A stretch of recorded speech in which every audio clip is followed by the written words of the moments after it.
చట్టాన్ని, పోలీస్ వ్యవస్థని అధికారంలో ఉన్నటువంటి ముఖ్యమంత్రి గారి కుమారుడు పోలీసుని సొంత జేబు సంస్థగా మార్చేసుకున్నారు. అందరు కాదు, కొందరు.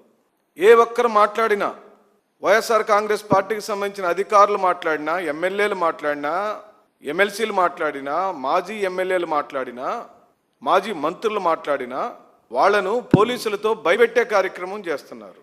ఏమిటి అనంటే, ఇది రెడ్ బుక్ రాజ్యాంగం, మా ఇష్టం, మాకు పవర్ ఉంది. పోలీసులు కూడా, నేను చెబుతున్నాను ఆంధ్ర రాష్ట్ర ప్రజలకు, 75% పోలీసులు వీళ్ళు చెప్పే పనులు చేయలేక భయపడిపోతున్నారు. కానీ కేవలం కొంతమంది అధికార పార్టీకి తొత్తులుగా మారి వాళ్ళు చెప్పిన తప్పుడు కేసులన్నీ బనాయిస్తున్నారు. ఓ ప్రతిపక్ష పార్టీకి సంబంధించిన గళం డిబేట్లలో ఉంటుంది, ప్రెస్ మీడియాలో ఉంటుంది, చక్కగా సరళమైన భాషలో చక్కగా అతను అంశాలను చెప్పగలుగుతున్నాడు. తెలుగుదేశం పార్టీ వైఫల్యాలను, పాలనా వైఫల్యాలను చక్కగా వివరించగలుగుతున్నాడు. అది చూసి ఓర్చుకోలేని దుష్ట ప్రభుత్వం ఏం మాట్లాడటానికి వీలే లేదా? మీ తప్పులు చెప్పాల్సిన అవసరం లేదా? ప్రజలకు జరుగుతున్న అన్యాయాన్ని వైఎస్ఆర్ కాంగ్రెస్ పార్టీ శ్రేణులు ఎవ్వరు మాట్లాడటానికే వీల్లేదా? సిఐ చనిపోతే విచారణ జరుగుతుంటే విచారణ ముగించకన్నా ముందే గౌరవ ఎమ్మెల్సీ గారు చెప్పినట్లుగా తెలుగుదేశం పార్టీకి సంబంధించిన సొంత మీడియా సంస్థలు ఆ నేరాన్ని వైసీపీ వాళ్లే చేశారని దుష్ప్రచారం చేశారు కదా.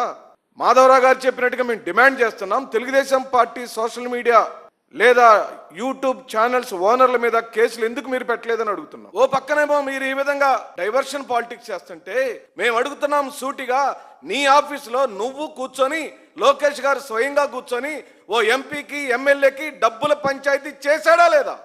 అంటే టిక్కెట్లు ఇస్తామని డబ్బులు తీసుకుని విజయవాడ ఎంపీ స్థాయి వ్యక్తి మీద మీ ఎమ్మెల్యే ఆరోపణలు చేస్తే, ఆరోపణలు మీ స్వయంగా మీ కేంద్ర కార్యాలయంలో మీరే కూర్చొని పంచాయతీ చేసి ఆ రోజున మీరు పత్రికల్లో ప్రచారం చేసింది ఏంటండి?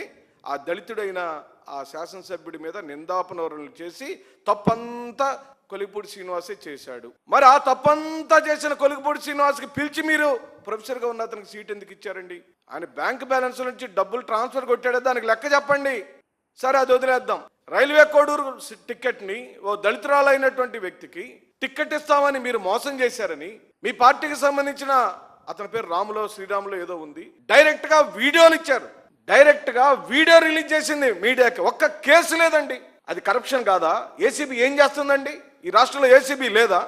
ఓ పేదవాడైన దళిత మహిళ దగ్గర అన్ని కోట్ల రూపాయల డబ్బులు తీసుకున్న ఆ తెలుగుదేశం పార్టీ నాయకుడిని ఈ రోజు వరకు ఎందుకు అరెస్ట్ చేయలేదని అడుగుతున్నాం.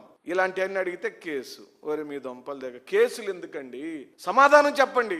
వైఎస్ఆర్ కాంగ్రెస్ పార్టీ నాయకుల మీద పెట్టిన ఏ కేసు నిలబడదు. కాకపోతే తాత్కాలిక సంతృప్తి కోసం, వైసీపీ వాళ్ళని అవమానపరచడం కోసం నీ దగ్గర ఉన్న పోలీసులను పంపించి, ఇళ్ల దగ్గరకు పంపించి అరెస్టులు చేపించి నువ్వు ఆనందపడుతున్నావు. కానీ చట్టం ముందు అది నిలబడుతుందంటే ఖచ్చితంగా నిలబడదు. పోలీసు వ్యవస్థ కూడా నేను చెబుతున్నా, అందరికీ కాదు, కొందరికి ఎవరెవరైతే హద్దులు మీరి అత్యుత్సాహాన్ని ప్రదర్శిస్తూ అతిగా ప్రవర్తిస్తున్నారో చట్టం ముందు ఎవడైనా సరే రేపు నిలబడతారు. ఇన్ని సంవత్సరాల అనుభవం కలిగిన చంద్రబాబు నాయుడు, అంటే ప్రజలు చెబుతున్నారని నాకు తెలియదు, అసలు పరిపాలిస్తున్న చంద్రబాబు నాయుడు కాదు, కేవలం ఆయన వచ్చి సంతకాలు పెడుతున్నాడు. ఇది మొత్తం పూర్తిగా లోకేష్ మయం అయిపోయింది. ఎవరిని మాట్లాడటం లేదు. క్యాబినెట్ మంత్రులు మాట్లాడటానికి లేదు, ఎమ్మెల్యేలు మాట్లాడటానికి లేదు, ఎంపీలు మాట్లాడటం లేదు. ఆ రోజు సజ్జల రామకృష్ణారెడ్డి గారు మాట్లాడితే ఆయనకు ఒక పేరు పెట్టేశారు. మేము ఈ రోజు అడుగుతున్నాం, మరి ఈ లోకేష్ గారి పేరు ఏంటండి? రామకృష్ణారెడ్డి గారిని ఆ రోజు వెటకారంగా మాట్లాడారు కదా. ఈ రోజు లోకేష్ గారు ఏ మంత్రిని ఆయన పని చేయనిస్తున్నాడా? హోంమంత్రి గారిని పని చేయనిస్తున్నాడా? మున్సిపల్ శాఖ మంత్రిని పని చేయనిస్తున్నాడా? డీజీపీ గారిని పని చేయనిస్తున్నాడా? ఆ వ్యవసాయ శాఖ మంత్రిని పని చేయ ఎవరు పని చేయనట్లేదు. అన్ని శాఖలకు సంబంధించిన ఫైళ్లు లోకేష్ గారి దగ్గరకు వెళ్ళాలట. దీన్ని ఏమందాం ఇప్పుడు? మరి ఈయన ఏమందాము?